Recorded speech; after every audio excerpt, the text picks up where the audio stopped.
Hello Year 3 and welcome to your second RE lesson. This lesson, where our key question is to find out what do Hindus believe about God, and we did a little bit about that in our previous lesson, so I'll recap on the next slide.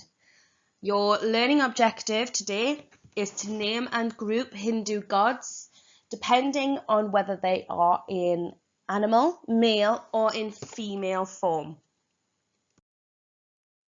So last lesson we learnt about the supreme god, the main god in Hinduism, which was Brahman, and we learnt that Brahman can be in many forms, and the main three forms were the Trimurti, which were the three gods. The second god was Lord Vishnu.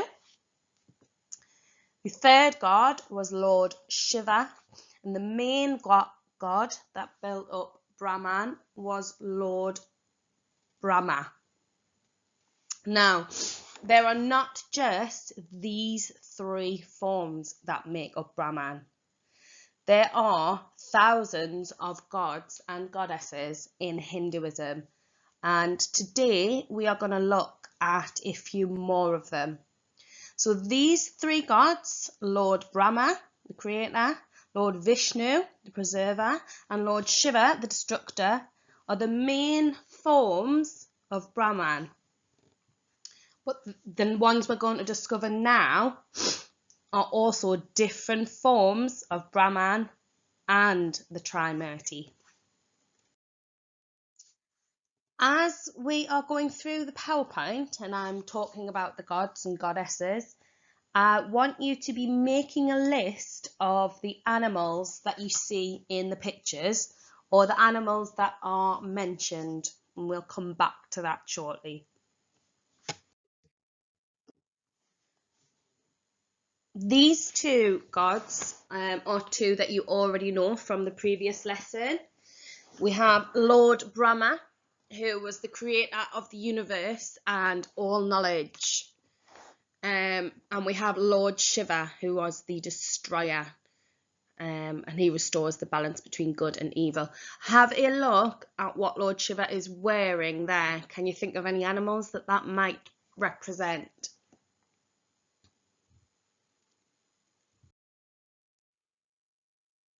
These two gods, we've already learned about Lord Vishnu, who was the preserver of life.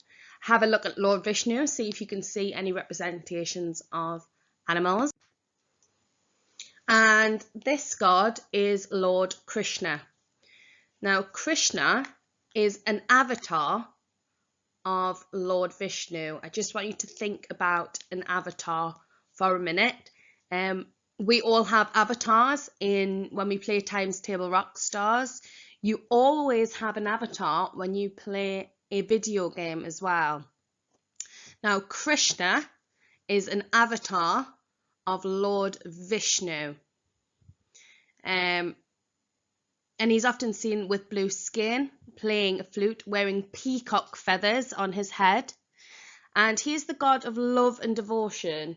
Krishna is one of the most popular worshipped gods in Hinduism.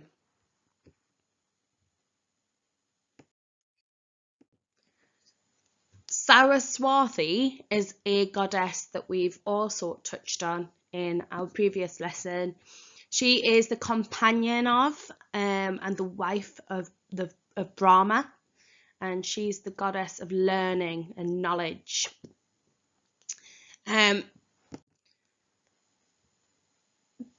This god here is Ganesh, and he removes people's difficulties and gives them strength.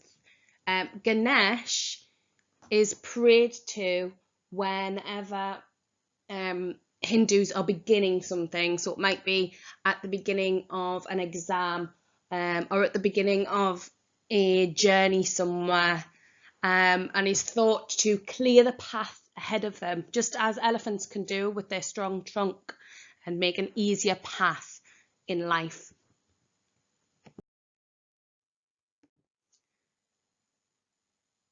Indra is the ruler of heavens and thunder and rain. You'll see in his hand he is holding a lightning bulb there.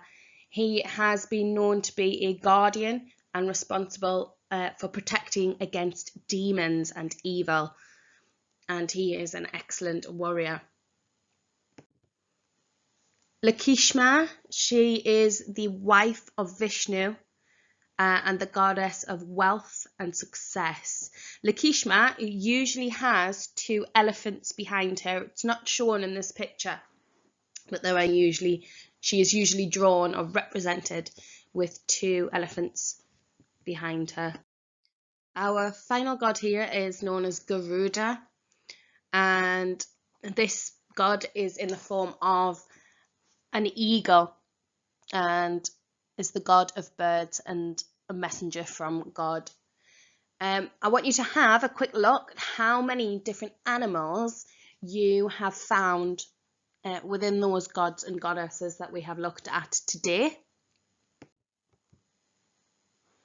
Now, Hindus believe that animals may contain the souls of their ancestors, so their great-grandparents and people that have died.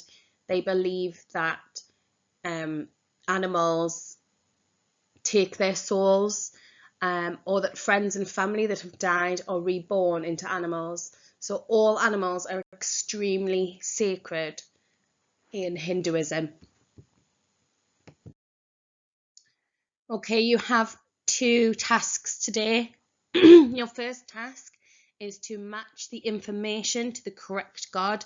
If you go over to Teams, I have pictures there of the gods and some information. You can either match them on the document, or you can draw pictures of the gods and write some information underneath. And then I want you to group the gods by man, woman, and animal. You may want to cut them and stick them into groups. You can do it any way that you want, and I'll really look forward to seeing that. Bye everyone.